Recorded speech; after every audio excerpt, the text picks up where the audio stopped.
As a kid, I used to describe Detroit as like this was the exoskeleton of industry, and the industry had crawled off somewhere else.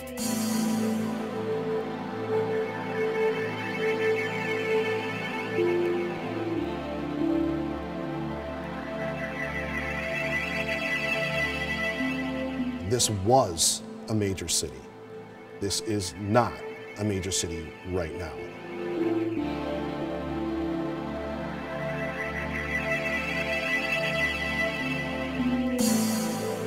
Every time the town tried to diversify away from the auto industry would step in and crush it.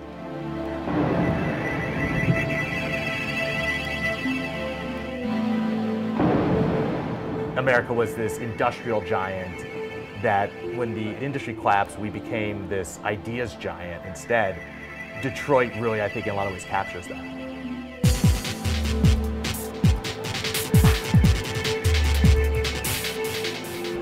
I think we had a lot of bad things that happened to Detroit, but one thing is for sure, that there's always going to be some type of entertainment, and entertainment can help turn things around.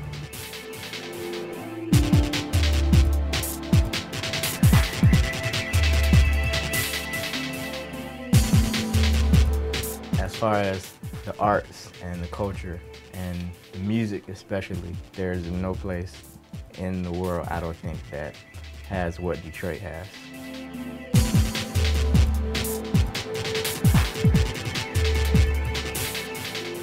I don't think anything operates in the city without like some type of music attached to it. It just permeates everything.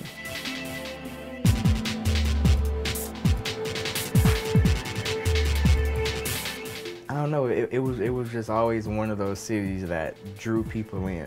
The rich musical history, you know, that I'm not sure where it came from, but the fact that it's here is great.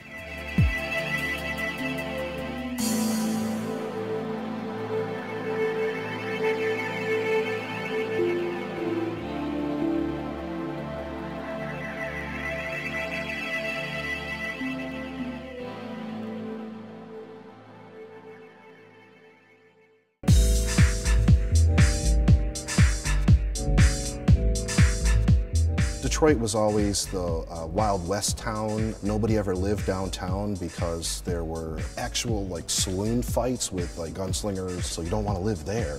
Detroit becomes a really successful town. From there, it becomes really industrialized, and from that, Henry Ford has this idea. Then it's like all these factory spaces, and it booms, and there's all this money that comes into it, and so that meant that there was music that came here.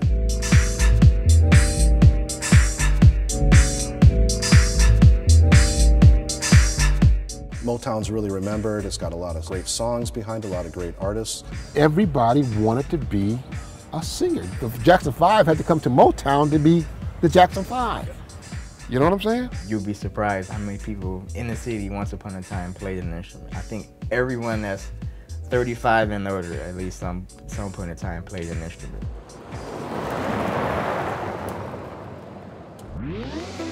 As you walk through the streets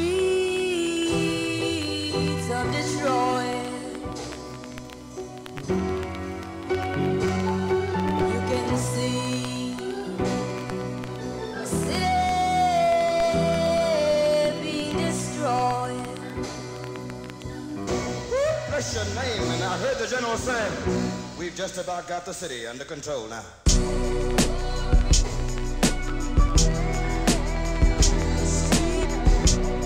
Detroit was already in decline by the 1950s, and by the riot in '67, when half the town got burned down, a lot of people saw no hope.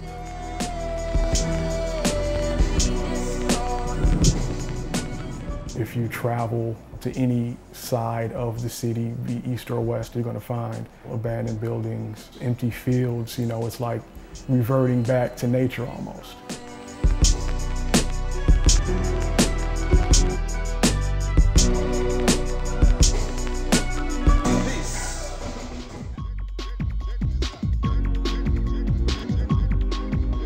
It's almost like a dream how invigorated the scene was just maybe 10, 15 years ago when everything was just exploding.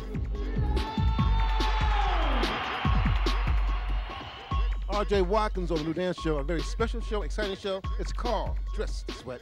Check it out.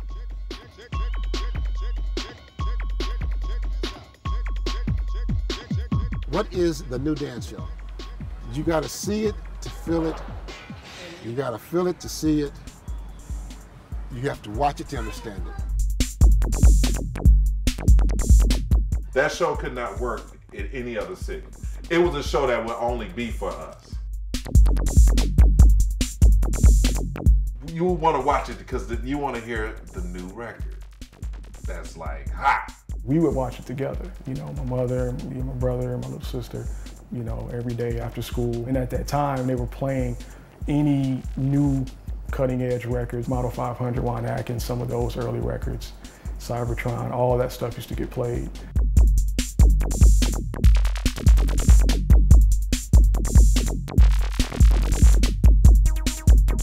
We would debut a record. It could make or break for Detroit, that record. Next thing you know, people coming to the store trying to find it because they watched it on TV. They heard it on TV. They see people dancing to it, so it must be good.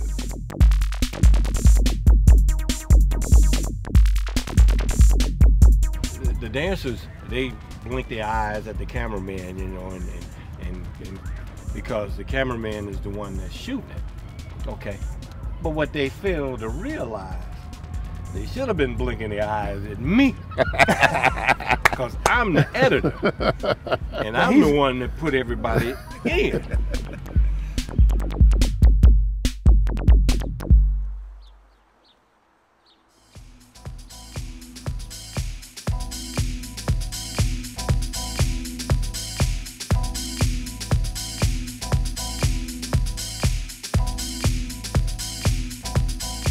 You know, Detroit nightlife kind of goes in waves, and there's a time when, you know, people will come to Detroit and go out and spend money and have fun.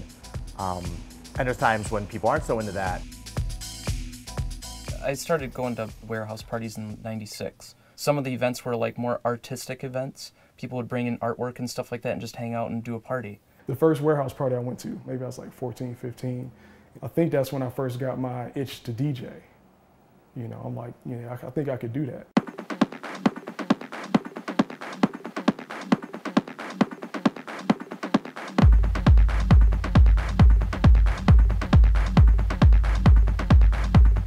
Some of the first warehouse parties that I started going to, there was hardly any lights.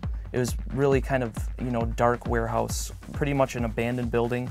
Somebody brings a generator in, sets up turntables, and you're just really surprised to come down there and find 500 to 1,000 people.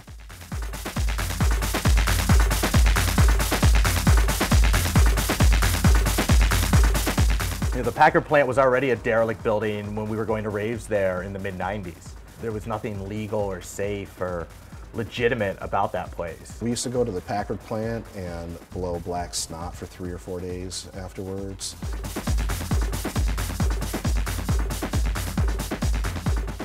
The appeal of the warehouse parties was, it felt totally outlaw, especially if you weren't old enough to go to bars.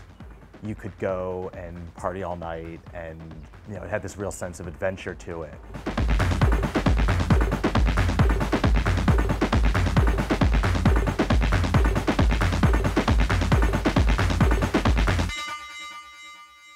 The Detroit warehouse scene started to die out because the police had done some violent busts where they really terrorized the crowd. So somebody tried to throw a rave at the train station. The police were raiding it, saying, if any of you want to have children, leave right now. The warehouse thing is dead. I mean, they've come out with even a law against raves. How the police show that they have power over the bad things that are happening in your neighborhood is by shutting down people having fun. I think it really shifted to the club scene after the cops started cracking down on raves. They moved to this thing where they're packaging it properly, like superstar DJ and a local warm-up guy, and that started with Motor. Motor was the club Detroit needed at the time when it happened.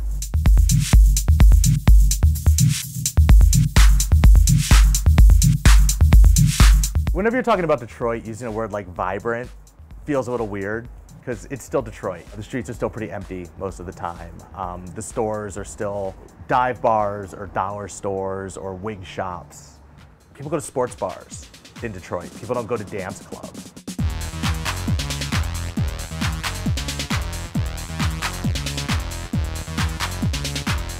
I don't know, I think people like to fantasize about Detroit shit. Nobody knows shit about electronic music out here like that. It's not a scene, it's not really a true genre here. It's just barely something that people even understand. Cause we're not in a fucking techno age and shit here.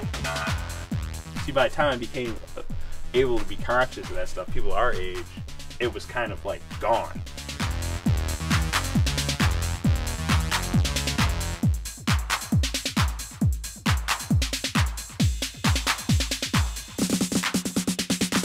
Apparently, people believe there's commercial potential in Detroit techno one weekend out of a year in Detroit.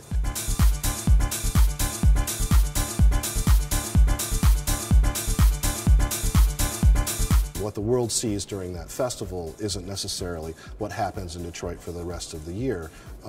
Many of the people who put on events during the festival don't do events at any other time of the year, and without that, how are we going to develop a new culture?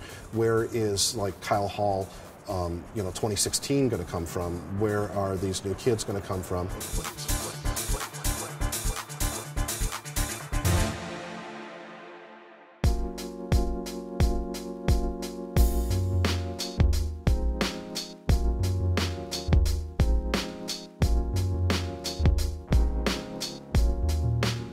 UFIL is the most significant thing since the DMF Festival in Detroit, without a doubt. UFIL is like a recreation center inside of a school. It has a wide selections of activities and things you can do. Basketball, teach you how to play basketball. They teach you what they do and how they be on the radio and things like that, different classes. The waveforms are the basic building blocks that most electronic music is generated or created from. Well, the class I'm in is Producer Suite with Mike Huckabee, I think that's his name. Here is a basic square wave. So the first thing we want to do is tune it. So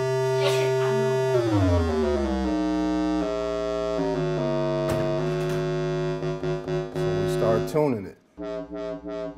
So now if we just make a basic beat out of this,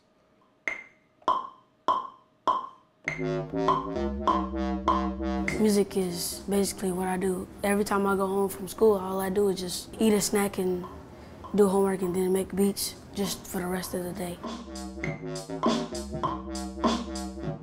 Been producing beats since about 6 or 7, so about 4 years. Demonstrate a lot more control over it.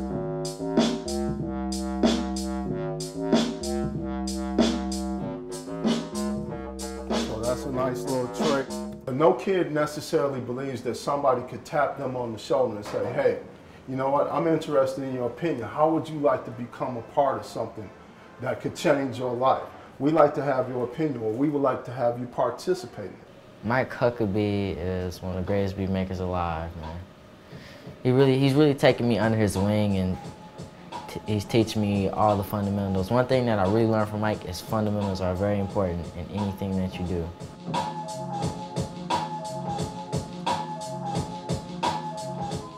The economy in Detroit is really bad and it's hard to find jobs. So my mom thought that it would be a really good idea to put me in classes so I can be prepared. But then I found out there was a beat making class. I got really excited and I told my mom, I have to be in that class, I have to be in that class. And she said, okay. Met Ruel through UFIL here, another kid that just showed up, was very talented at the age of probably 11 or 12 himself. It's possible that he could become the next Kyle Hall. Yeah, this is a guy named Ruel Walker.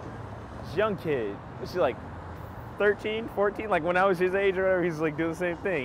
He was making some ill stuff, like some real soulful type stuff. I was like, oh shit. And he was just soaking it in like a sponge. When I first came here, Kyle Hall was teaching. Like, he showed me how to groove with the music, because before I was just making it to make it. There's really no passion about it. And that's one of the things that college showed me, how to be passionate with your music. Kyle Hall was 14 years at U-Field, and at that time he was so young, so fresh, that he had to be the next kid coming up. At that time, I'm like just super inquisitive kid, just want to know everything. So I was just like asking them questions all the time. Mike would take me home afterwards and stuff, and I asked him questions in the car. I'd play him some tracks, so it was more of me like bonding with them. I would show kids in class Kyle Hall's Facebook or resident advisor page all the time, and they're like, wow, man, he's been to all these countries? Like, I don't even know where that is. And I tell them, keep it up, keep studying, keep practicing, keep coming to class, and you will make it.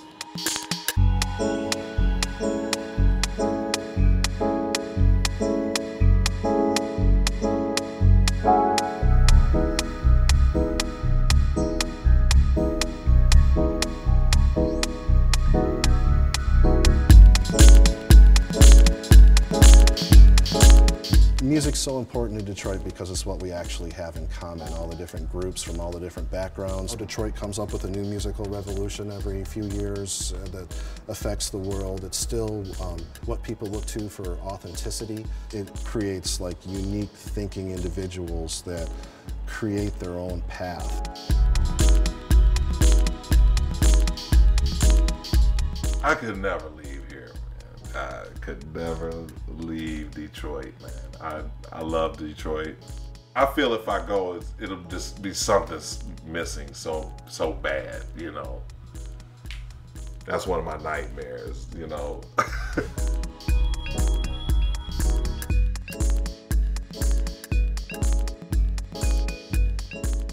I'd rather be somewhere that I can make a difference instead of being popular, first of all. The impact of shaping and changing a kid's life is far greater than playing a festival in Europe. I think that this work here is highly needed, it's highly necessary, and I'm definitely staying in Detroit.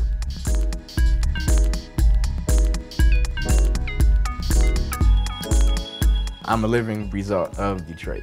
I'm 27 years old, never been shot at, never been in a fight, never been robbed. I'm really positive about the city. I grew up here. It's home to me. I love it. So I'm not gonna abandon Detroit.